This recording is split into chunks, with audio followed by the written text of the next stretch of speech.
ഉമ്മാനാണെങ്കിലും ഉപ്പാനാണെങ്കിലും തിരിച്ചറിയാൻ പറ്റില്ല. അപ്പോൾ നിലവിൽ നമ്മുടെ നാട്ടിൽ 8ാം ക്ലാസ്സിലും 9ാം ക്ലാസ്സിലും പഠിക്കുന്ന കുട്ടികൾക്കിടയിൽ MDMA എന്ന ഒരു രാസപദാർത്ഥം അത്രയും കുട്ടികൾക്ക് സ്വാധീനിക്കാൻ കഴിഞ്ഞിട്ടുണ്ട് കുട്ടികളെ.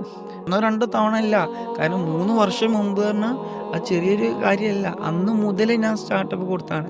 അന്ന് മുതൽ ജനങ്ങൾക്ക് മുമ്പിൽ, മീഡിയകൾക്ക് മുമ്പിൽ ഇപ്പം എനിക്കറിയാം ഞാൻ ഇങ്ങനെയൊക്കെ പറയുമ്പോൾ ഒരു പക്ഷേ എൻ്റെ ഭാവിനെ ബാധിക്കും, അല്ലെങ്കിൽ എൻ്റെ ജീവിതത്തിനെ ബാധിക്കും, എൻ്റെ ലൈഫിനെ നല്ല രൂപത്തിൽ ബാധിക്കും. എല്ലാ കാര്യങ്ങളും എനിക്ക് അറിഞ്ഞിട്ട് ഞാൻ ഇതിലേക്ക് ഇറങ്ങിയിട്ടുള്ളത് ഒറ്റ കാര്യം കൊണ്ടാണ്. എനിക്ക് സംഭവിച്ചത് ഇനി നാളെ, അല്ലെങ്കിൽ ഞങ്ങൾ 12 പേർക്ക് സംഭവിച്ചത് നാളെ മറ്റൊരാൾക്ക് സംഭവിക്കരുത്. അതിന്ന് എത്രത്തോളം ഒരു കുട്ടിനാണെങ്കിൽ ഒരു കുട്ടിനെ തിരിച്ചു കൊണ്ടുവരാൻ കഴിഞ്ഞിട്ടുണ്ടെങ്കിൽ അതൊരു പക്ഷേ എൻ്റെ വിജയം തന്നെയാണ്. ഇപ്പോൾ ഇതിനിടയിൽ 10-45ഓളം കുട്ടികളെ എനിക്ക് കൊണ്ടുവരാൻ കഴിഞ്ഞിട്ടുണ്ട്.